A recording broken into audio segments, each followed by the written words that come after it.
The rain had been falling softly all morning, tapping gently against the windows of the Maplewood Care Residence, a quiet building nestled at the edge of town, where the streets grew wider and the trees leaned close together like old friends sharing secrets. Inside, in a small room on the second floor that overlooked a garden slowly turning gold and amber with the season's change, an elderly man named Arthur Brennan sat in a worn armchair, his hands folded peacefully in his lap, watching the droplets trace their slow paths down the glass. Arthur was 83 years old, with silver hair that caught the soft light filtering through the rain clouds, and eyes that held the particular gentleness of someone who had lived through many seasons of difficulty and had somehow kept his heart tender through it all. He wore a cardigan the color of dried lavender, soft from years of washing, and slippers that whispered quietly against the floor when he moved from his chair to the small table where his breakfast tray waited, the tea grown lukewarm but still fragrant with chamomile and honey. The room was modest but clean, with pale walls the color of morning sky and a single bed covered in a quilt that Arthur had brought from home, stitched in squares of blue and cream, each patch holding some memory he no longer spoke about but still carried gently in his thoughts. On the windowsill sat 3 photographs in simple frames, one of a much younger Arthur standing before a small bookshop, his arm around a woman with kind eyes and a warm smile, another of 2 children, a boy and a girl, laughing in a sun-drenched backyard, and a third of those same children, now grown, standing stiffly at some formal occasion, their smiles polite but distant. Arthur rarely looked at that last photograph anymore. The mornings here at Maplewood followed a gentle rhythm that Arthur had learned to accept, though in the beginning it had felt strange to have his days shaped by someone else's schedule, someone else's kindness. Breakfast arrived at 8, carried in by Marie, a care assistant with warm brown skin and braided hair she wore twisted into a bun, who always greeted him with genuine softness in her voice. Lunch came at noon, dinner at 6, and in between there were moments of quiet activity in the common room, where residents gathered to watch television or work on puzzles or simply sit in companionable silence while the hours drifted past like clouds across a wide sky. Arthur had been living at Maplewood for nearly 2 years now, ever since that confusing week when his son Marcus and daughter Claire had visited his small house on Belmont Street with serious expressions and gentle but firm voices, explaining that it was no longer safe for him to live alone. They had spoken about falls and forgotten stoves and neighbors who had expressed concern, their words wrapped in care but weighted with decision that had already been made. Arthur had nodded slowly, feeling a heaviness settle into his chest that had never quite lifted, even now, even with the rain making everything soft and the chamomile tea cooling beside him. He understood their reasons. He truly did. His memory had grown unreliable, slipping away at unexpected moments like water through cupped hands. Sometimes he would find himself standing in his kitchen with no recollection of why he had walked there, or he would wake in the night convinced it was morning, moving through the dark house until confusion gave way to understanding. And there had been that incident with the stove, though Arthur could barely remember it now, just fragments of worry in his children's voices and the smell of something burning. So he had agreed because he loved Marcus and Claire, and because he did not want to be a burden, and because the house on Belmont Street had grown too quiet anyway, too full of echoes and empty rooms that reminded him of all the years his wife Helen had filled them with light and laughter and the particular warmth of someone who made a house feel like home simply by being in it. Helen had been gone for 7 years now, and though Arthur had learned to live with her absence, the house had never stopped feeling too large and too lonely. Maplewood was not home, but it was safe and clean and staffed with people like Marie who spoke kindly and moved gently through their duties. Arthur had a schedule, regular meals, his medications organized in a small plastic container with compartments for each day. He had his chair by the window, his quilt, his photographs. He had the garden to look at, which in spring filled with tulips, and in summer blazed with roses, and now in autumn glowed with chrysanthemums the color of rust and copper and gold. What he did not have, not anymore, were visits from his children. At first, Marcus and Claire had come regularly, Marcus driving up from the city where he worked in finance, wearing expensive suits and checking his phone even as he sat beside Arthur's chair, asking brief questions about how the food was and whether Arthur was sleeping well. Claire lived closer, just 2 towns over, busy with her 3 children and her part-time work at a real estate office, and she would arrive with a slightly frazzled energy, smoothing her hair and apologizing for being rushed, staying for 30 minutes before glancing at her watch and explaining that she needed to get back. But gradually, slowly, in a way that felt like watching daylight fade so gently you barely noticed until the room was dim, the visits had grown less frequent. Marcus began canceling at the last minute, sending apologetic text messages about unexpected meetings and work obligations. Claire's visits stretched from weekly to bi-weekly to monthly, her apologies growing more elaborate, her children's schedules apparently filled with soccer games and music lessons and birthday parties that made it so difficult to find time. Now, sitting in his chair with the rain falling and the tea cooling, Arthur could not remember the last time either of them had visited. It might have been 3 months ago, or 4. Claire had stopped by briefly, bringing a bag of hard candies he liked, and staying for perhaps 20 minutes, perched on the edge of his bed and chatting nervously about her daughter's upcoming dance recital, before her phone buzzed and she stood up, kissing his forehead quickly and promising to come back soon. She had not come back. Arthur did not blame them, not exactly. He understood that life was busy, that his children had their own families and responsibilities and complicated schedules that left little room for an elderly father who was already being cared for by professionals. He understood that visiting a nursing home was difficult, that the smell of institutional meals and cleaning products and the particular stillness of aging could be uncomfortable for younger people who still moved quickly through their days. He understood all of this, and yet there were moments, like now, with the rain softening everything and the room so quiet he could hear his own breath, when a loneliness settled over him that felt vast and gentle and impossible to name. It was not anger, not quite sadness, just a deep, tender ache for the years when his children had been small and needed him, when Marcus would climb into his lap asking for stories and Claire would hold his hand crossing streets, trusting him completely to keep her safe. He missed being needed. He missed being someone's father in the active, present way he had been when Helen was alive and the house on Belmont Street was full of noise and homework and family dinners that stretched long into evening. Now he was just a name on a visiting list that no one checked, a resident in room 204 who sat quietly by his window and caused no trouble and slowly, was being forgotten. Marie knocked softly before entering to collect his breakfast tray. Her smile warm despite the early hour and the endless rounds of rooms she needed to visit. "Good morning, Mr. Brennan," she said gently, her voice like a calm breeze. "How are we feeling today?" Arthur smiled back at her, a small genuine expression that reached his eyes. "Well enough, Marie. Thank you for asking." She picked up the tray, noticing the tea barely touched. "Not hungry this morning?" "Just enjoying the rain," Arthur said softly, gesturing toward the window. "It's peaceful, don't you think?" Marie paused, looking out at the gray sky and the garden glistening with wet. "It is," she agreed. "Peaceful is a good word for it." She studied him for a moment with the kind of attention that suggested she saw more than most people bothered to look for. "You have everything you need?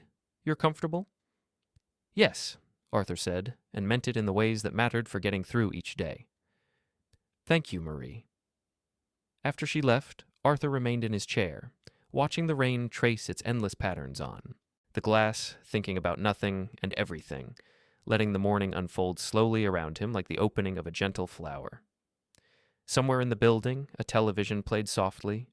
Somewhere else, someone laughed, the sound distant and warm.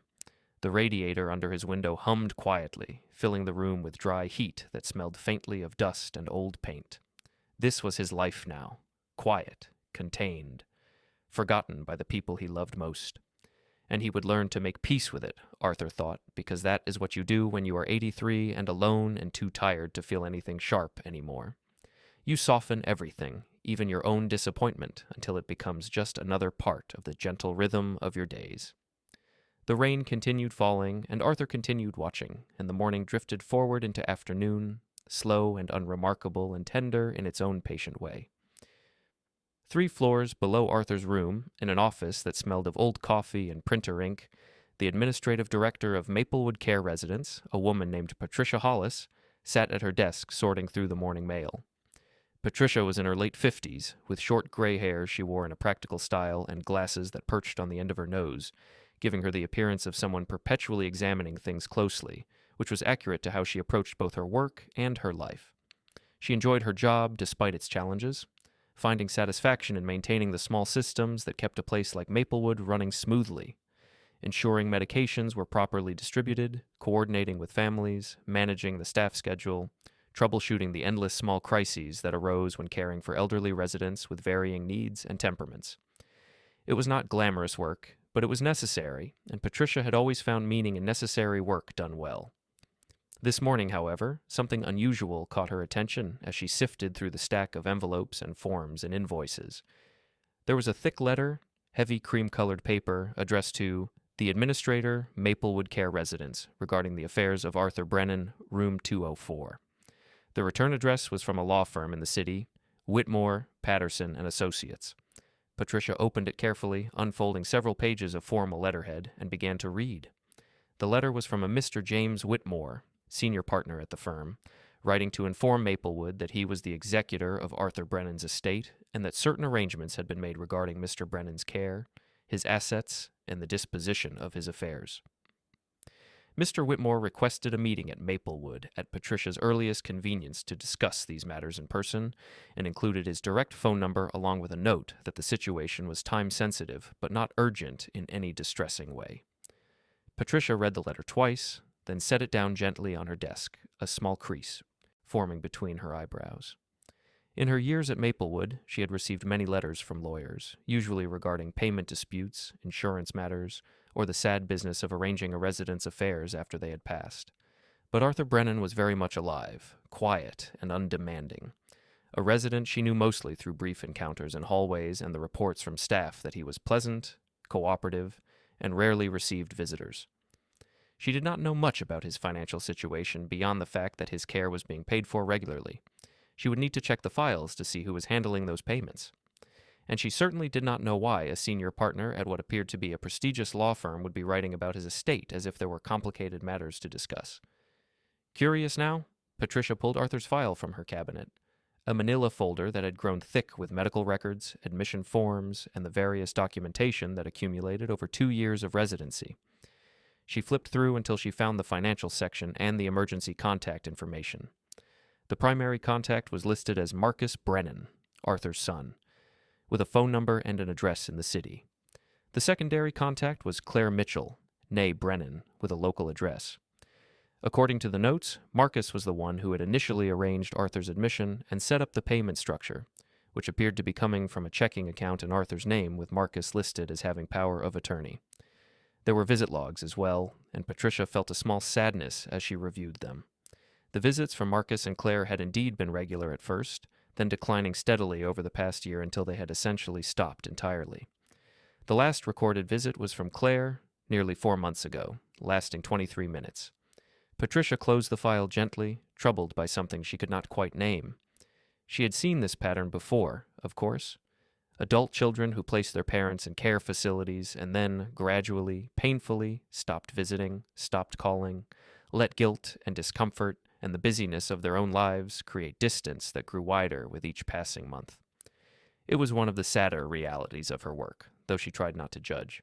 Families were complicated, and grief took many forms. Still, there was something about Arthur that made this particular abandonment feel especially poignant. He was such a gentle man, so quietly grateful for small kindnesses, never complaining, never demanding. The staff liked him.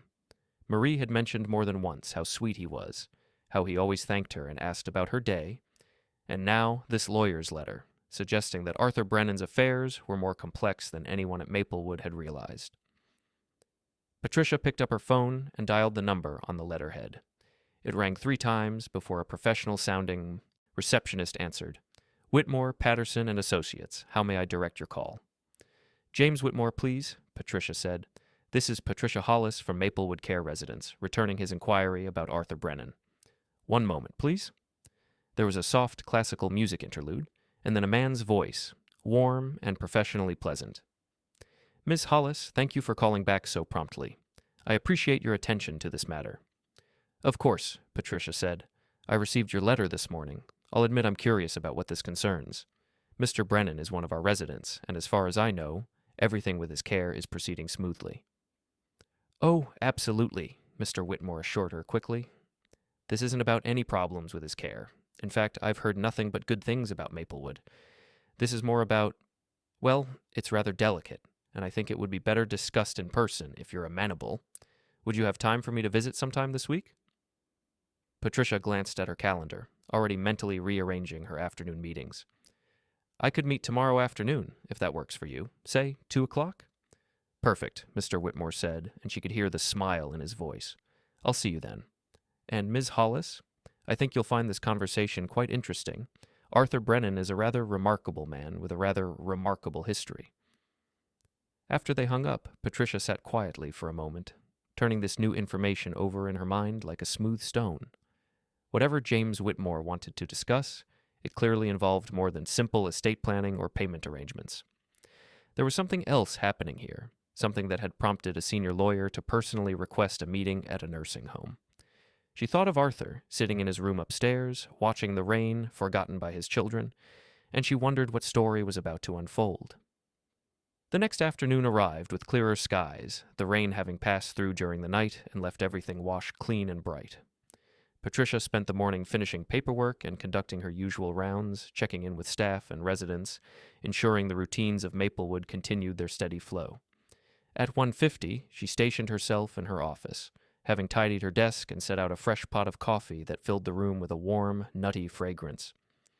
At precisely 2 o'clock, the receptionist called to let her know that James Whitmore had arrived. He was a distinguished-looking man in his early 60s, Patricia guessed, with gray hair and a kind face that suggested he smiled often. He wore a well-tailored suit but carried himself without pretension, shaking her hand warmly and accepting the offer of coffee with genuine appreciation. "Thank you for making time for me," he said, settling into the chair across from her desk. "I know how busy care facilities can be." "I'm intrigued," Patricia admitted. "Your letter suggested this was about Arthur Brennan's affairs, but I'll confess I don't know much about his situation beyond his day-to-day care here." Mr. Whitmore nodded, setting his coffee cup down carefully and folding his hands on his lap. "Let me start by giving you some background that might surprise you. Arthur Brennan isn't just any resident. Before his memory began to decline, before his wife passed, he was actually quite successful. He owned a bookshop on Belmont Street for nearly 40 years. Maybe you knew that?" Patricia shook her head. "I didn't, actually." It was a lovely place, by all accounts. More than just a bookshop, really. It was a community gathering spot, the kind of store where the owner knew everyone's names and reading preferences, where people came as much for conversation as for books. Arthur built something special there, and he was beloved in the neighborhood. Mr. Whitmore paused, taking a sip of coffee. But what most people didn't know, including I suspect his own children, was that Arthur was also an exceptionally wise investor. His wife Helen came from a family with some money, not a fortune, but a substantial amount, and when her parents passed, she and Arthur inherited it. Instead of spending it, Arthur quietly invested it over the course of 30 years. Conservative, careful investments, nothing flashy, just steady, patient growth. Patricia listened, beginning to understand why this meeting had been necessary. By the time Helen passed, Mr. Whitmore continued, the estate had grown to approximately $4 million. Patricia felt her eyes widen despite herself. $4 million? $4 million, Mr. Whitmore confirmed gently. Arthur never lived like a wealthy man. He and Helen stayed in their modest house, ran their bookshop, lived quietly. They didn't need much, and what they had, they were content with. After Helen died, Arthur continued in much the same way, though grief made everything more difficult for him. When his memory started to fail and his children moved him here to Maplewood, the estate was still intact. Patricia set down her own coffee, processing this information. His children don't know? His children know there's an estate, but I don't think they fully understand its size. Arthur gave his son Marcus power of attorney to handle his basic affairs and the payments for his care here, which come from one of Arthur's regular accounts. But the bulk of the estate, the investments, the property, those are held in a trust that Arthur established years ago, with me as the executor. He was very clear about his wishes for how everything should be handled. Mr. Whitmore reached into his briefcase and pulled out a folder, opening it to reveal several documents. Arthur came to see me about 6 months before he moved to Maplewood. His memory was already showing signs of decline, but he was still lucid enough to understand what was happening to him and to make clear decisions about his future. He updated his will, established specific trusts, and gave me very detailed instructions about what should happen under various circumstances. What kind of circumstances? Patricia asked softly. Well, Mr. Whitmore said, his expression growing more serious. Arthur was already concerned that his children were pulling away from him. He loved them deeply, but he wasn't blind to the fact that Marcus had always been more interested in his career than in family, and that Claire was overwhelmed with her own life. He worried about what would happen when he could no longer live independently, whether they would truly care for him or simply warehouse him somewhere and forget about him. Patricia felt a tightness in her chest. And that's exactly what happened. According to my understanding, yes, Mr. Whitmore said quietly. I've been monitoring the situation, as Arthur asked me to. I have a contact here at Maplewood. Actually, Marie, one of your care assistants, is the daughter of an old friend of mine, and she's been keeping me generally informed about how Arthur is doing and how often he receives visitors. Not in any way that violates his privacy, but just keeping an eye out, as Arthur requested. Marie never mentioned that, Patricia said. She wouldn't. She's very professional, and she genuinely cares about Arthur. But yes, she's been letting me know that Arthur's children have essentially abandoned him, and that triggers certain provisions in Arthur's will. Patricia leaned forward. What kind of provisions? Mr. Whitmore turned to one of the documents, running his finger along a paragraph of legal text. Arthur was very clear. If his children demonstrated genuine care and regular presence in his life after he moved to Maplewood, visits at least twice a month, phone calls, active involvement, then upon his death, the estate would be divided equally between Marcus and Claire, with some specific charitable bequests. But if his children abandoned him, as defined by fewer than 6 visits per year and minimal contact for a period of 12 consecutive months, then the will changes dramatically. How dramatically? Under those circumstances, Mr. Whitmore said, Marcus and Claire each receive a token amount, $10,000, along with a letter from their father explaining his decision. The remainder of the estate is divided among several parties, a substantial portion to literacy charities in Helen's name, another portion to establish a fund for improving care at facilities like Maplewood, and a significant amount to staff members here who have shown Arthur genuine kindness and attention. Patricia sat back in her chair, absorbing this. And the 12-month period? It ends in 2 weeks, Mr. Whitmore said quietly. After that, the provisions become final and irreversible. I wanted to meet with you now to discuss how this will be handled, to ensure that when the time comes, everything proceeds smoothly and with dignity for Arthur. Patricia was quiet for a long moment, thinking about Arthur sitting in his room, watching the rain, unaware that his entire estate was being quietly redistributed based on his children's neglect.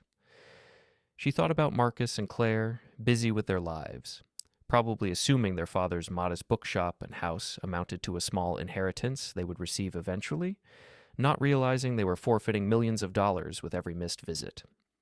Does Arthur know? She asked. I mean, does he remember making these arrangements? I don't think so, Mr. Whitmore said gently. His memory has declined significantly since we drew up these documents, but that doesn't change the validity of his wishes. When he made these decisions, he was completely lucid and very certain about what he wanted.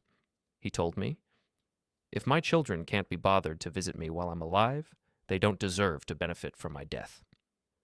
Those were his exact words. Patricia felt tears prick her eyes unexpectedly. That's heartbreaking. It is, Mr. Whitmore agreed softly. But it's also Arthur taking control of the one thing he still could control, how his life's work would be distributed. He couldn't make his children love him more, but he could ensure that his estate reflected his values: literacy, care for the elderly, and reward for genuine kindness. What happens after the 12 months? Patricia asked. I'll visit Arthur personally to explain the situation, as much as he's able to understand. Then I'll contact Marcus and Claire to inform them of the will's provisions and their father's decision. There will be a formal reading of the will when Arthur passes, but I believe in transparency, so they'll know well in advance what the consequences of their choices have been. Mr. Whitmore closed the folder gently. I wanted you to know all of this, so you could prepare, and also because some of your staff members will be significant beneficiaries. Marie, specifically, and several other care workers who have been particularly attentive to Arthur.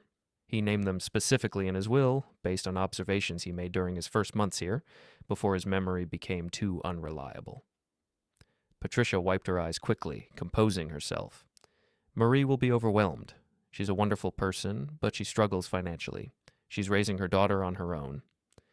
Arthur noticed that too, Mr. Whitmore said with a small smile. He noticed a lot of things about the people who were kind to him. That's who he is, as a person, someone who paid attention, who valued genuine care. They talked for another 30 minutes, going over logistics and timelines and the practical details of what would happen in the coming weeks.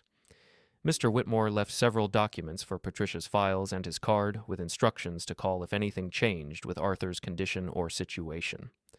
After he left, Patricia sat in her office as the afternoon light slanted through her window, thinking about legacy and love and the complicated ways families fractured and healed and sometimes stayed broken.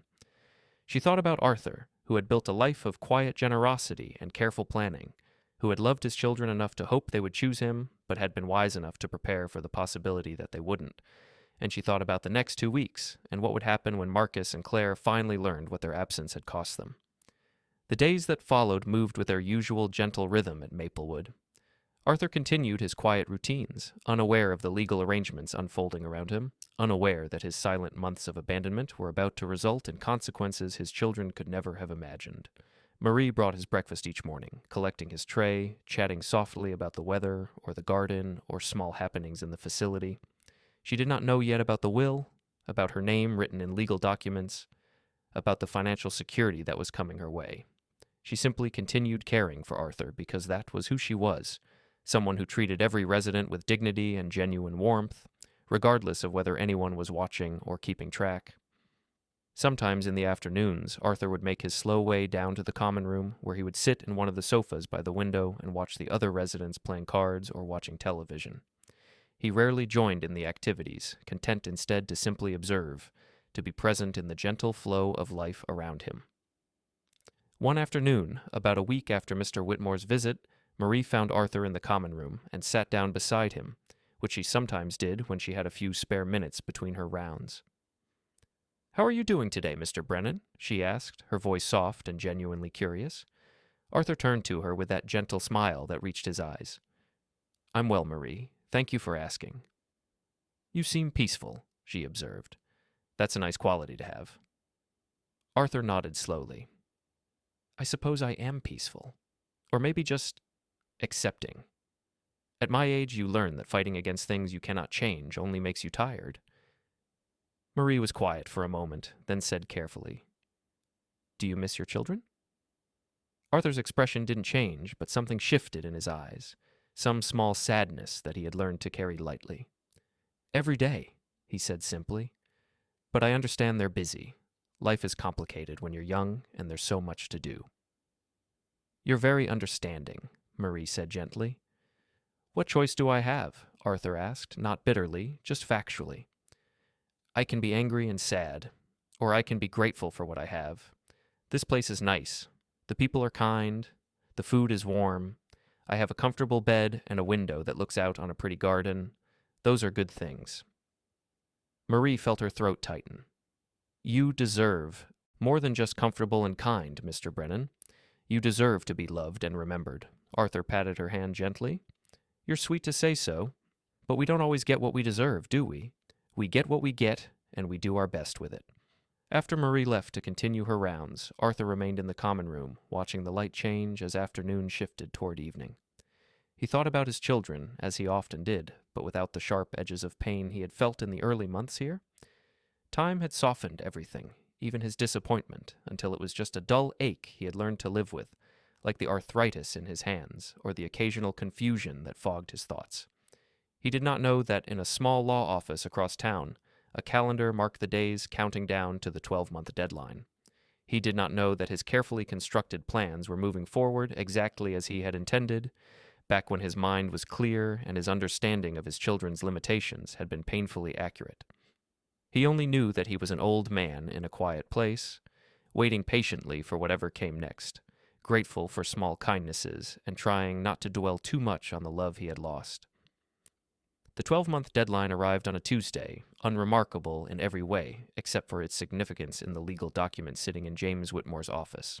Patricia had marked the date in her calendar, and when she woke that morning, she felt a strange mixture of anticipation and sadness, knowing that today Arthur's children's fate had been sealed by their own choices. She went about her usual routines at Maplewood, but in the back of her mind she was waiting for the phone call she knew would come. It arrived just after lunch. "Ms. Hollis." Mr. Whitmore's voice was calm and professional. "The deadline has passed.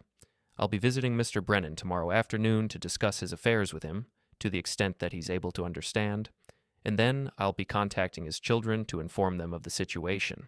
I wanted to give you advance notice in case they decide to visit after they receive the news." "Thank you," Patricia said quietly. "I'll make sure we're prepared." "One more thing," Mr. Whitmore added, his voice warming slightly. "I'll also be notifying several of your staff members about their bequests. I thought it might be nice if you could be present when I speak with Marie. This is going to change her life, and I think having you there for support would be helpful." Patricia agreed immediately, and they arranged for Mr. Whitmore to visit the following day at 2:00. That evening, as Patricia was preparing to leave for the day, she found herself walking up to the second floor and down the hallway to room 204. She knocked softly on Arthur's door. "Come in," his gentle voice called. She found him in his usual chair by the window, a book open on his lap, though she suspected he might have been simply looking at the pages rather than reading them. The evening light made the room glow gold and amber. "Mr. Brennan," she said warmly, "I hope I'm not disturbing you." "Not at all," Arthur said, gesturing to the chair near his bed. "Please, sit down. It's nice to have a visitor." Patricia sat, feeling the weight of what she knew and couldn't quite share. "I just wanted to check in on you, make sure you have everything you need." "I do," Arthur said. "Everyone here has been very kind." "You seem content," Patricia observed, echoing what Marie had said days before. "Content is a good word," Arthur agreed. "I've learned that happiness comes from accepting where you are, not from wishing you were somewhere else." They talked for a few more minutes about simple things: the book on his lap, the garden outside his window, the weather. Patricia didn't mention the lawyer who would visit tomorrow or the children who would soon receive shocking news. She simply sat with this gentleman who had built a quiet fortune and a loud legacy, who had loved his children enough to hope they would choose him, but had been wise enough to prepare for their abandonment.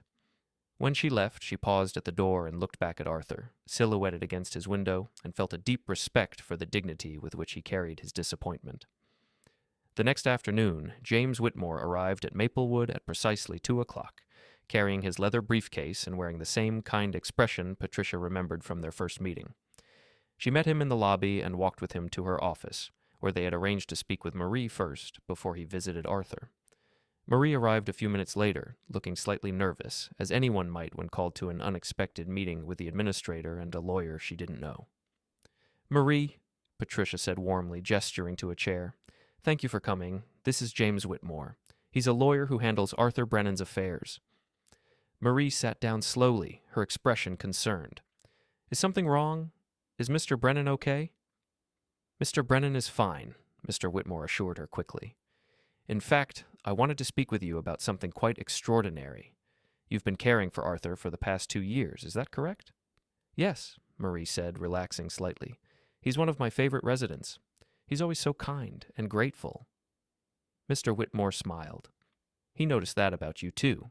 Your kindness, your genuine care. When Arthur was updating his will several years ago, when his memory was still sharp, he made specific provisions for staff members at whatever care facility he ended up in, people who treated him with real dignity and attention. You're named in that will, Marie." Marie blinked, confused. "I am?" "Arthur has left you a significant bequest," Mr. Whitmore said gently.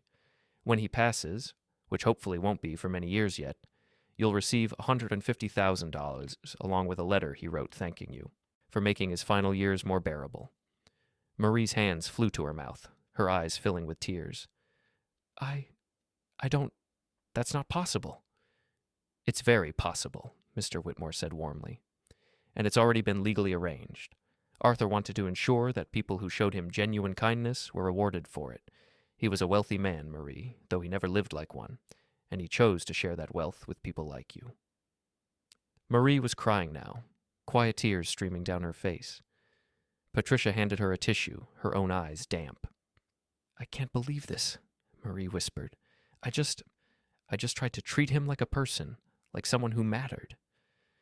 That's exactly why he chose you, Mr. Whitmore said softly. Because you saw him as someone who mattered when his own children had stopped seeing him at all. They talked for several more minutes, with Mr. Whitmore explaining the details and timeline, emphasizing that this wasn't dependent on anything Marie did or didn't do going forward. The bequest was already secured. Marie left the office in a daze, still crying, still unable to quite process that a simple act of ongoing kindness had resulted in a life-changing gift. After Marie left, Patricia turned to Mr. Whitmore. That was beautiful. Thank you for handling it so gently. Arthur was specific about how he wanted these conversations to go, Mr. Whitmore said. He didn't want it to feel transactional or cold. He wanted people to understand that this was gratitude, not charity. They walked together to Arthur's room, and Mr. Whitmore knocked softly before entering. Arthur was, as usual, sitting in his chair by the window, though he looked up with some surprise when he saw them both enter. "Hello, Arthur," Mr. Whitmore said warmly. "Do you remember me? I'm James Whitmore, your lawyer." Arthur's expression showed uncertainty, that particular look of someone trying to place a familiar face in a mind where memories had become unreliable. I'm not sure," he said honestly. "That's quite all right," Mr. Whitmore said, pulling the chair from beside the bed closer to Arthur. "I'm here to talk to you about some important matters regarding your estate and your wishes. Do you have a few minutes?" "Of course," Arthur said, though Patricia could see the confusion in his eyes. Mr. Whitmore spent the next 20 minutes talking to Arthur in a gentle, patient voice, explaining the arrangements that had been made, the provisions of the will, the fact that his children had not visited him in over 12 months and that this had triggered certain consequences Arthur himself had planned for. He spoke slowly, repeating things when Arthur seemed confused, never showing frustration or impatience. Arthur listened quietly, occasionally nodding, occasionally asking for clarification. Patricia couldn't tell how much he truly understood or remembered, but there were moments when his eyes cleared and something like recognition or satisfaction flickered across his face. "So Marcus and Claire won't inherit much?" Arthur asked at one point, his voice soft. "No," Mr. Whitmore confirmed gently. "This was your decision, Arthur, made when you understood clearly what was happening. You wanted your estate to go to people and causes that reflected your values and to people who showed you genuine care." Arthur was quiet for a long moment, looking out his window at the garden where the late afternoon light made everything glow. "That seems fair," he said finally. "You can't expect to receive what you weren't willing to give." After Mr. Whitmore left, Patricia stayed with Arthur for a few more minutes, making sure he wasn't distressed by the conversation, but Arthur seemed peaceful, perhaps even somewhat satisfied, though it was hard to tell how much of the discussion had truly settled into his fragmented memory. "Are you all right, Mr. Brennan?" she asked. "Yes," he said simply. I think things are as they should be." That evening, James Whitmore returned to his office and placed 2 phone calls, one to Marcus Brennan and one to Claire Mitchell, informing them both that he was the executor of their father's estate and that he needed to meet with them at their earliest convenience to discuss important matters regarding Arthur's will. Both Marcus and Claire, surprised and slightly alarmed, agreed to meet with him the following week. Neither of them had any idea what news awaited them. Neither of them had calculated the cost of their absence. And neither of them had visited their father in time to change the future that was now set in stone. Marcus Brennan received the call from James Whitmore on a Wednesday afternoon while sitting in his office on the 32nd floor of a glass tower in the city, surrounded by computer monitors showing stock prices and financial data. He was in the middle of reviewing quarterly reports when his assistant informed him that an attorney was on the line regarding his father's estate. Marcus felt a jolt of alarm. "Is my father all right? Has something happened?" "Mr. Brennan is fine," his assistant relayed from the lawyer. "Mr. Whitmore just needs to discuss some estate matters with you." Relieved that this wasn't an emergency call about his father's death, Marcus agreed to a meeting the following Tuesday, marking it in his calendar with a brief note, and then immediately returning to his reports. He felt a small pang of guilt. He couldn't remember the last time he had visited his father at Maplewood. 3 months? 4? Time had gotten away from him, as it always did, weeks blending together in an endless stream of meetings and deadlines and obligations that somehow never included a drive out to see an elderly man sitting quietly in a care facility. He made a mental note to visit soon. Maybe this weekend, probably this weekend. But the weekend came and went, with a client dinner on Saturday and a work event on Sunday, and Marcus never made the drive to Maplewood. Claire received a similar call while picking up her youngest daughter from soccer practice, juggling her phone and a bag of sports equipment while trying to keep track of her other two children who were running ahead to the car. When the lawyer explained he needed to discuss her father's estate, Claire felt the same initial panic, followed by relief, then a heavy layer of guilt that settled over her like a weighted blanket. She knew she had been neglecting her father. She knew it had been months since her last visit. She kept meaning to go, kept telling herself she would find time this week, next week, soon. But her life felt like a constant cascade of demands, children's schedules, household responsibilities, her part-time work, her marriage that required attention to keep it from fraying at the edges. Her father was being cared for. He was safe. That's what she told herself. And surely he understood that she was busy, that she would visit when she could find time. She agreed to meet with the lawyer on Tuesday afternoon, squeezing it into her schedule between a dentist appointment and picking up her son from music lessons. Neither Marcus nor Claire discussed the call with each other. They rarely spoke anymore beyond brief text messages about their father's birthday or holidays, their relationship cordial but distant, shaped by different priorities and the geographical separation of their separate lives. Neither of them expected what Tuesday's meeting would reveal.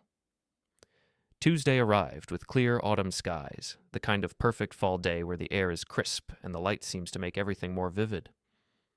Marcus took a late lunch and drove to the address James Whitmore had provided, a prestigious office building downtown where Whitmore, Patterson, and Associates occupied an entire floor. He was shown into a conference room with windows overlooking the city, where James Whitmore waited with a warm but professional demeanor, gesturing for Marcus to take a seat at the polished table. "Thank you for coming," Mr. Whitmore said. "I know this was short notice." "Of course," Marcus replied, settling into his chair with the easy confidence of someone accustomed to business meetings. "You said this was about my father's estate? I wasn't aware there was anything urgent to discuss. His care at Maplewood is being paid for from his account, and as far as I know, everything is in order." "Everything is in order," Mr. Whitmore agreed. "But there are some aspects of your father's estate that I need to make you aware of, as they're about to become relevant." He opened a folder and slid a document across the table to Marcus.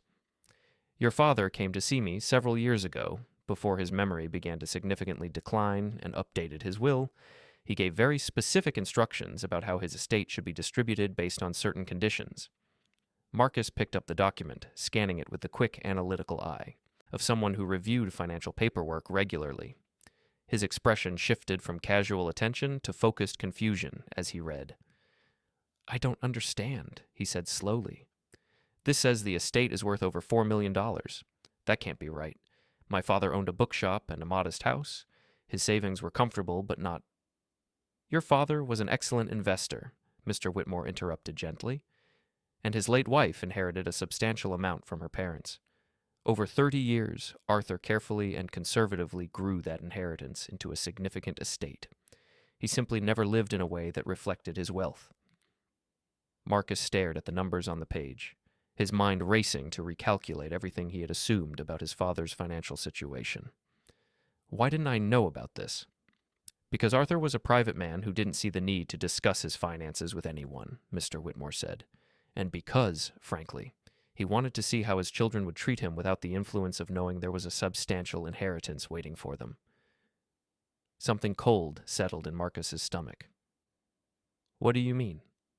Mr. Whitmore leaned forward slightly, his expression kind but firm. "The will contains specific provisions based on your and your sister's behavior after Arthur moved to Maplewood. If you and Claire visited him regularly, maintained active relationships with him, showed genuine care and attention, then the estate would be divided between you equally, with some charitable bequests." "And if we didn't?" Marcus asked, though he already knew, already felt the weight of what was coming. "If you abandoned him, defined as fewer than 6 visits per year and minimal contact for 12 consecutive months, then the distribution changes significantly. You and Claire would each receive $10,000.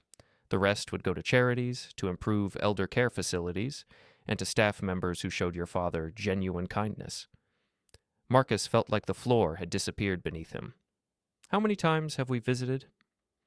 In the past 12 months, Mr. Whitmore said quietly. Claire visited 4 times, the last visit being 4 months ago. You, Marcus, visited twice, and the last visit was 6 months ago. Together you've had 6 visits in 12 months, but the provision specifies each child needed to visit regularly. Neither of you met the minimum threshold. No, Marcus said, though it came out as barely a whisper. No, that's not. We've been busy, but we haven't abandoned him. I'm not here to judge, Mr. Whitmore said gently. I'm only here to inform you of the consequences of the choices that were made. The 12-month period ended last week. The provisions are now final and irreversible. Marcus's hands were shaking. He thought of all the times he had meant to visit, all the weekends he had prioritized work or social obligations, all the moments he had told himself his father was fine, being cared for, not really needing him. $4 million. Gone. Because he had been too busy, too focused on his own life, too comfortable with the assumption that his elderly father was simply being warehoused somewhere safe while Marcus got on with more important things. Can I contest this? He asked, hating how desperate his voice sounded. You can try, Mr. Whitmore said, but you won't succeed. The will was properly executed. Your father was completely mentally competent when he created these provisions, and the conditions are clear and measurable. A judge would simply look at the visiting records from Maplewood and see that you and your sister chose not to maintain a relationship with your father. The law doesn't require you to visit your elderly parent, but it also doesn't require your parent to leave you their money. Marcus sat in stunned silence, trying to process the magnitude of what he had lost. Not just the money, though God, $4 million, but the clear, unavoidable evidence of his own failure as a son. His father had known, had predicted, had planned for this exact outcome because he understood, even years ago, that Marcus and Claire would not choose him over their busy, complicated lives. I should have visited more, Marcus said, the words inadequate and too late. Yes, Mr. Whitmore agreed simply. You should have. 2 hours later, Claire sat in the same conference room, receiving the same devastating news.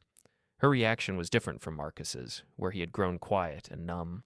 Claire became tearful, her hands covering her face as the reality of their abandonment settled over her like a heavy fog. I meant to visit, she kept saying. I always meant to visit. There was never time. There were always so many things. I understand, Mr. Whitmore said, and he truly did. He had seen this pattern countless times in his career. Adult children who loved their parents in theory but failed them in practice, who allowed the demands of their own lives to eclipse the needs of the people who had raised them. Does he know? Claire asked through her tears. Does he know that we failed him? I spoke with him about the will's provisions, Mr. Whitmore said. I'm not sure how much he fully understands or remembers. His memory is quite impaired now. But the man who created these provisions, the Arthur who made these decisions, he knew. He understood exactly what kind of children he had raised, and he made his peace with it. Claire wiped her eyes, her voice breaking. What do we do now? That's up to you, Mr. Whitmore said gently. The will is final. The money is gone, but your father is still alive, still sitting in that care facility, still your father. You could start visiting him now, not because it will change the inheritance, but because it's the right thing to do, because he deserves to have his children in his life for whatever time he has left. It feels too late, Claire whispered. It's too late to change the will, Mr. Whitmore agreed. But it's not too late to change your relationship with your father. That's something you'll have to decide for yourself. After Claire left, James Whitmore sat alone in his conference room, watching the sun set over the city through his windows. He felt tired, the emotional weight of these conversations settling into his bones. He had been practicing law for nearly 40 years, and these kinds of cases, wills that revealed family fractures, inheritances that exposed years of neglect or betrayal, they never got easier. But he also felt a strange satisfaction, knowing that Arthur's wishes were being honored, that his carefully constructed plans were unfolding exactly as intended. Arthur had been abandoned, yes, but he had also been powerful enough to ensure that his abandonment came with consequences, that his children would have to face the truth of their choices in the starkest possible terms. It was a kind of justice, Whitmore thought, painful but fair. and the money would go to people and causes that Arthur valued.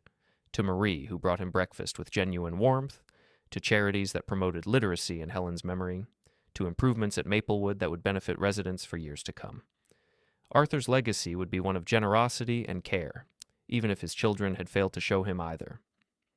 At Maplewood, unaware of the meetings happening across town, Arthur sat in his usual chair by his window, watching the afternoon light paint gold patterns on the walls of his room.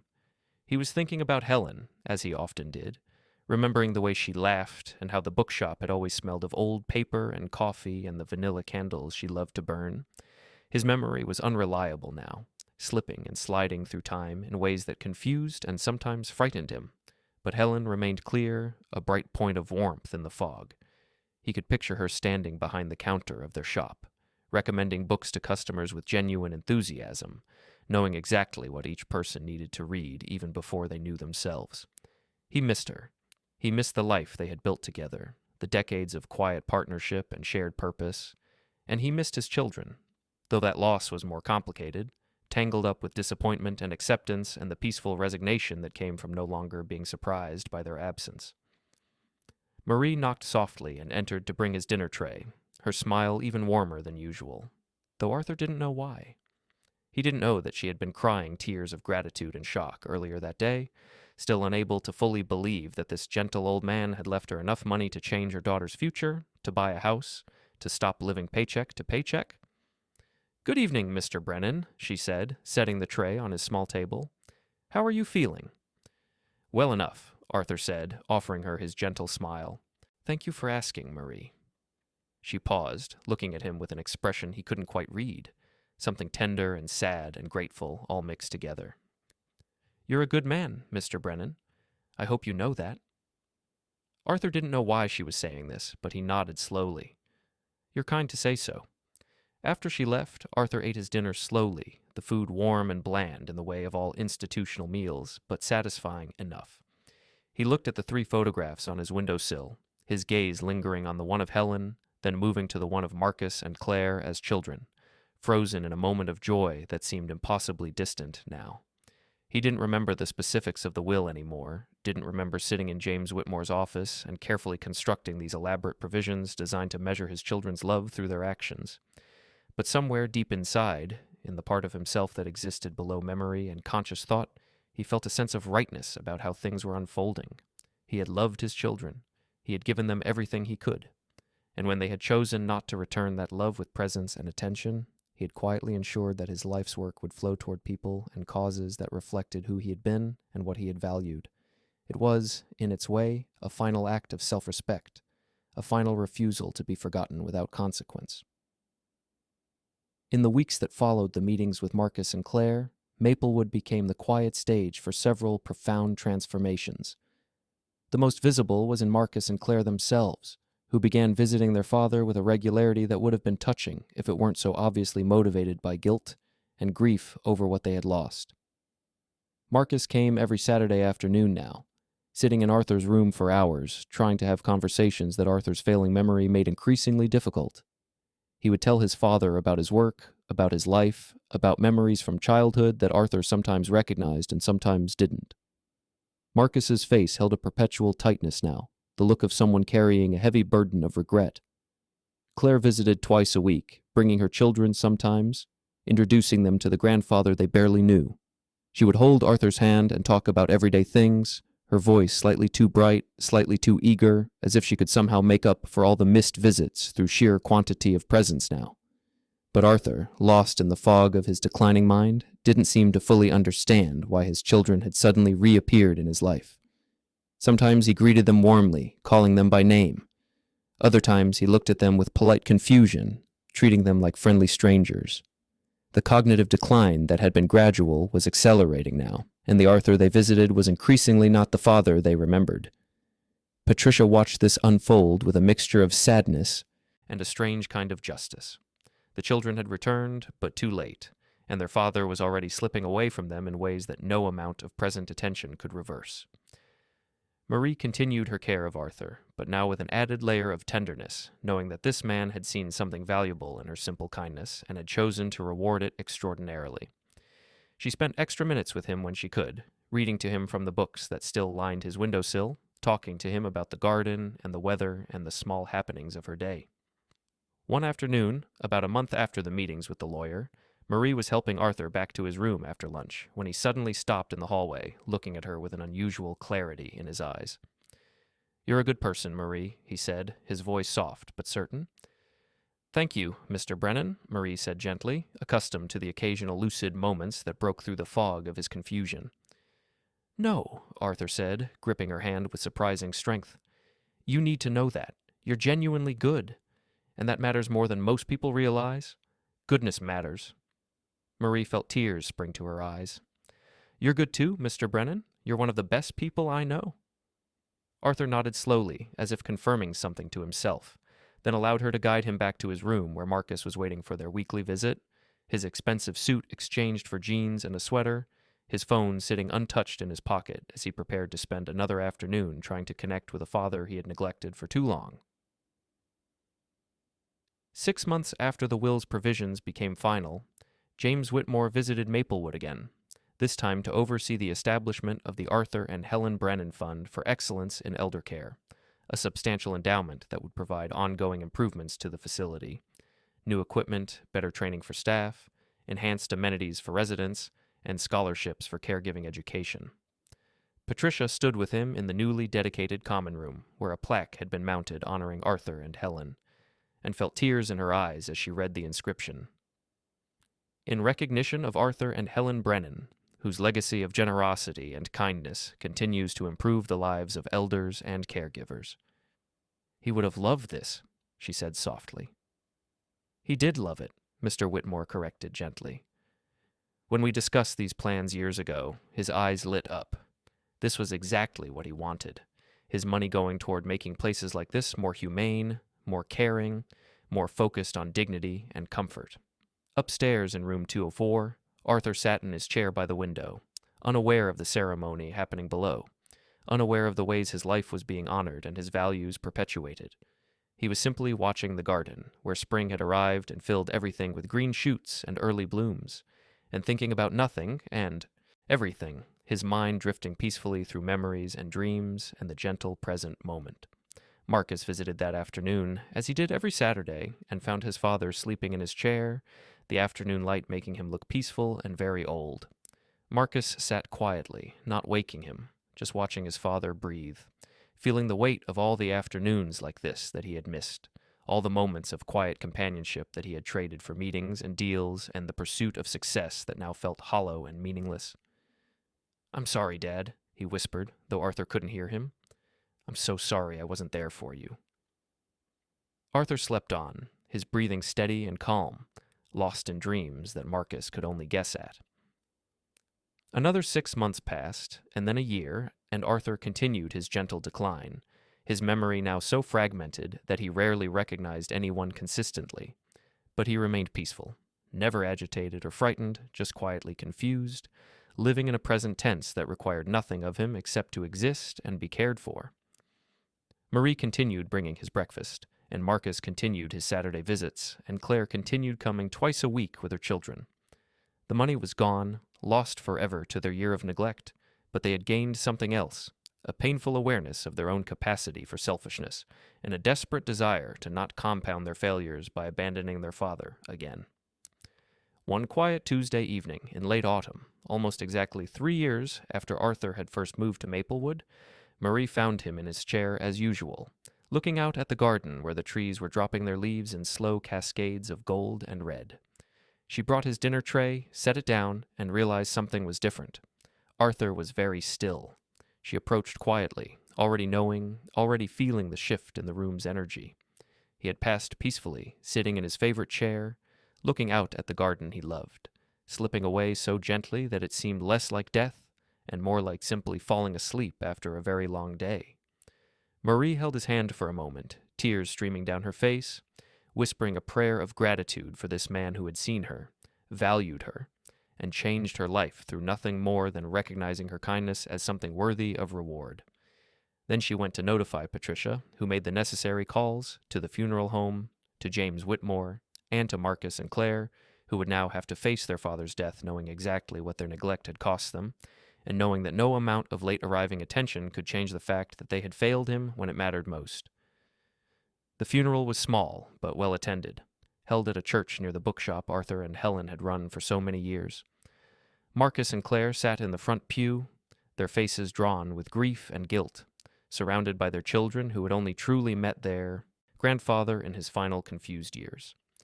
Behind them sat a surprising number of people, former customers from the bookshop who remembered Arthur's kindness and Helen's warmth, staff members from Maplewood whose lives he had touched through his quiet grace and generous bequest, representatives from the literacy charities that would now be funded by his estate, and community members who had heard about the fund he had established and wanted to pay their respects to a man who had lived modestly but left an enormous legacy. Mary sat several rows back, holding her daughter's hand, still adjusting to the reality that her student loans were now paid off, that she had a down payment saved for a house, that Arthur's gift had freed her from the financial stress that had defined her life for so many years.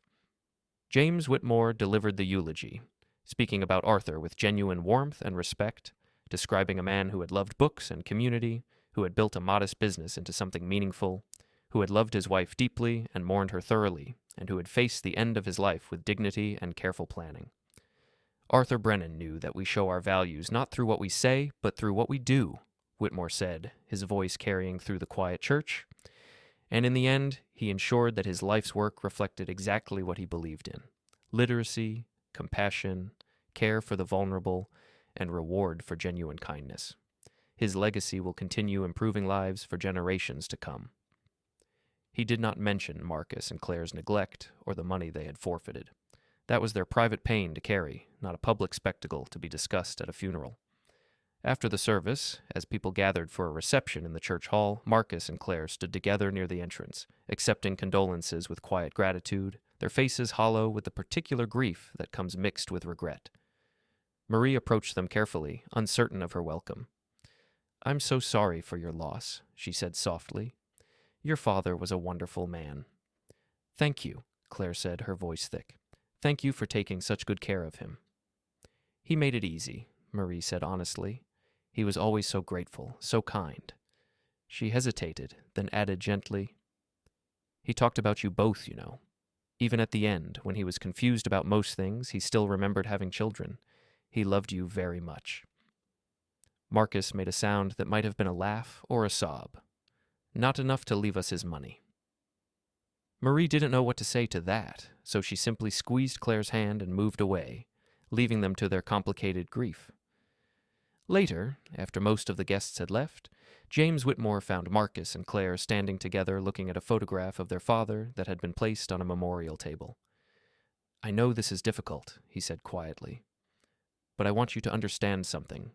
Your father didn't change his will out of spite or cruelty. He did it because he hoped, genuinely hoped, that you would choose him over your busy lives. He gave you an entire year to make that choice. And when you didn't, he ensured that his money would go toward the things and people that reflected his values." "It feels like punishment," Marcus said bitterly. "It wasn't punishment," Whitmore said firmly. "It was consequence. You were free to make your choices about how to spend your time and who to prioritize. Arthur was equally free to make his choices about how to distribute his estate. No one forced you to neglect him, and no one forced him to leave his money elsewhere. These were all choices." "We know," Claire whispered. "Believe me, we know." Whitmore's expression softened. "For what it's worth, I think your father would have been genuinely happy to see you visiting him these past couple of years, even though it didn't change the will. He loved you. He just loved himself enough to not be taken for granted." After Whitmore walked away, Marcus and Claire stood in silence for a long moment, looking at their father's photograph, at his gentle smile and kind eyes, at the evidence of the man they had known and loved and ultimately failed. "We can't fix this," Marcus said finally. "No," Claire agreed, "we can't." "But we can learn from it," Marcus continued, his voice heavy with determination. "We can be better to our own children. We can make sure they never sit in a care facility wondering why we don't visit, counting the days since they last heard from us." Claire nodded, wiping her eyes. "That's all we can do now? Be better going forward." It wasn't redemption. It wasn't even really healing. But it was something. A painful lesson learned too late, carved into their hearts in the form of $4 million they would never see and a father they could never apologize to. In the weeks following Arthur's funeral, life at Maplewood slowly returned to its normal rhythms. Arthur's room was cleaned and prepared for a new resident, his few belongings boxed up and divided between Marcus and Claire, photographs, the quilt, some books, small treasures that held more sentimental than monetary value. The Arthur and Helen Brennan Fund began its work, implementing improvements throughout the facility that made residents' lives more comfortable and caregivers' jobs more manageable. New equipment arrived, training programs were expanded, and the garden was renovated with accessible paths and comfortable seating where residents could spend time outdoors safely. Marie used part of her inheritance to buy a small house with a yard for her daughter, close enough to Maplewood that her commute remained short. She continued working there, finding even deeper meaning in her job now that she had seen firsthand how much difference genuine care could make in someone's life. Patricia had a photograph of Arthur placed in her office, a reminder of a man who had taught her that dignity in aging wasn't just about physical care, but about being seen, valued, and remembered. She thought of him often, especially when dealing with families who visited rarely or not at all, and wondered how many other Arthur Brennans were sitting quietly in care facilities across the country, watching windows and waiting for children who never came. The bookshop on Belmont Street, closed since Arthur had moved to Maplewood, was eventually sold, with the proceeds going to establish an additional scholarship fund for aspiring teachers. The house Helen and Arthur had shared for so many years was also sold, and that money too was distributed, according to Arthur's wishes, to charities, foundations, and causes that reflected a life built on values of education, compassion, and community. Marcus and Claire each received their $10,000 along with the letters their father had written years before, when his mind was still clear and his disappointment still fresh. The letters were not cruel, but they were painfully honest, explaining exactly why Arthur had made the choices he had, expressing his love for his children while also acknowledging their failure to prioritize him in return. "I don't know if you'll read this with regret or relief," Arthur had written. "Perhaps some mixture of both. What I want you to understand is that this wasn't about punishing you. It was about ensuring that my life's work supported the things and people I believed in, including people who showed me kindness when I needed it most. I hope you can understand that, even if it hurts." Marcus kept the letter in his desk drawer and read it sometimes late at night, using it as a kind of painful meditation on priorities and what really mattered in life. Claire framed hers and hung it in her home office, where she would see it every day, a constant reminder to call her own aging mother more often, to not let busyness become an excuse for neglect. They could not undo what they had done, could not reclaim the inheritance they had forfeited or the relationship they had failed to maintain. But they could learn. They could change. They could ensure that Arthur's final lesson, that love requires presence, not just intention, was not wasted on them. On a quiet Sunday morning, several months after Arthur's death, Marie visited his grave for the first time since the funeral. It was in a small cemetery on the outskirts of town, next to Helen's, under a large oak tree that cast dappled shadows across the grass. The headstone was simple but beautiful, engraved with both their names and a quote Helen had loved. "We are all stories in the end. Make yours worth telling." Marie stood there for a long time, thinking about stories and endings and the ways that kindness ripples outward in unexpected directions. She thought about how a simple choice, to treat a lonely old man with genuine warmth and attention, had changed her entire life, had given her daughter opportunities Marie had never thought possible, had taught her that small acts of care could have extraordinary consequences. "Thank you," she whispered to the stone, to Arthur's memory, to whatever part of him might still exist somewhere beyond death. "Thank you for seeing me. Thank you for valuing kindness. Thank you for teaching me that how we treat people matters, even when no one is watching and no reward seems possible." The wind moved through the oak tree's leaves, creating a soft rustling that sounded almost like a gentle response. Marie smiled, wiped her eyes, and walked back to her car, carrying with her the peaceful knowledge that she had been part of something meaningful, that her small acts of daily kindness had been witnessed and valued by someone who understood their worth. And somewhere in the vast tapestry of human stories, Arthur and Helen's tale continued, not as a tragedy of neglect and loss, but as a quiet testament to the power of living according to your values, to planning carefully for the future, to ensuring that even in death, your life speaks clearly about what truly mattered. Their story ended as all stories must, with loss and grief and the painful lessons that come too late to fix, but not too late to learn from. But it also ended with grace, with generosity flowing toward worthy recipients, with improved care for vulnerable people, with scholarships for eager minds, and with one caregiver and her daughter building a better life in a house bought with gratitude and kindness. It ended, as Helen had said they all must, as a story worth telling, a story about love and disappointment and consequence, about the price of presence and the cost of absence, about a gentle man who asked for so little and was given even less, but who ensured that his life would matter even after his memory faded and his children forgot to visit. About Arthur Brennan, who sat by a window watching rain and autumn gardens, who loved books and his wife and his ungrateful children, who built a fortune in silence and distributed it with purpose, who died peacefully in his chair overlooking flowers he could no longer name but still found beautiful. It was a quiet story, in the end, but quiet stories told well can echo for a very long time, and Arthur's echo would ripple outward for years to come, touching lives he never met, improving conditions for people he never knew, reminding the world that kindness matters, that dignity matters, that how we treat the vulnerable speaks volumes about who we truly are. The rain continued to fall sometimes at Maplewood, soft and gentle against the windows, and the garden continued to bloom in its cycles, and residents came and went, and caregivers continued their essential work.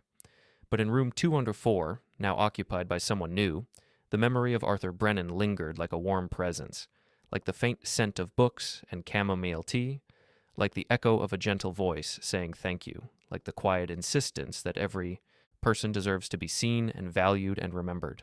That was his gift, in the end. Not the money, though that helped many people, not the consequences he imposed on his children, though that taught a painful lesson, but the simple, profound reminder that we are all worthy of care, of attention, of presence, and that a life spent giving those things and recognizing them in others is a life well lived, even if it ends sitting in a chair by a window, watching the rain, waiting for visitors who come too late, surrounded by strangers who become friends through nothing more than the radical act of seeing an elderly person and treating them as someone who still matters. That was Arthur's story. Quiet, gentle, true, and worth remembering, even as we drift toward sleep, into dreams of rain and gardens, and the soft comfort of knowing that kindness always, always counts for something. Even when, especially when, no one is keeping track, except for one elderly man who kept very careful track indeed, and made sure that in the end love would flow toward those who had earned it, not through obligation or blood or expectation, but through the simple, revolutionary act of caring. The story settles now into its final moments, like twilight fading into full darkness, like the last page of a book closing gently, like the peaceful exhalation at the end of a very long day. We leave Maplewood bathed in evening light, its residents settling into their routines, its caregivers moving through hallways with practiced gentleness, its gardens growing quiet as night approaches and small creatures find their burrows and nests. We leave Marcus and Claire carrying their lessons forward, imperfect but trying, unable to fix their past but determined to do better with their futures, learning slowly that presence is the only currency that matters when it comes to love. We leave Marie in her new house, her daughter asleep upstairs, a savings account that represents security for the first time in her life, and a framed photograph of Arthur on her mantel, a reminder that small acts of goodness can have consequences beyond imagining. We leave James Whitmore in his office, closing Arthur's file finally, adding it to the archives of cases completed, lives honored, wills executed according to the last wishes of people who trusted him to see their stories through to the end. We leave Patricia in her quiet home, thinking about dignity and value and all the Arthur Brennans who pass through her facility, hoping that each one feels seen and cared for even in their final chapters. And we leave Arthur himself, no longer sitting by his window, no longer confused or waiting or watching the rain, but instead at rest beside Helen under the oak tree where leaves fall gently and grass grows green and visitors sometimes come to say thank you to a man who taught them about consequences and kindness and the careful distribution of love. The story ends here, in this soft darkness, in this gentle peace. But its echoes will continue, rippling outward like circles on water, touching lives and changing futures and reminding everyone who hears it that how we treat each other matters desperately, and that being seen, truly seen, is one of the most profound gifts we can give or receive. So as you drift toward sleep, carry this with you. Kindness is never wasted. Presence is never forgotten.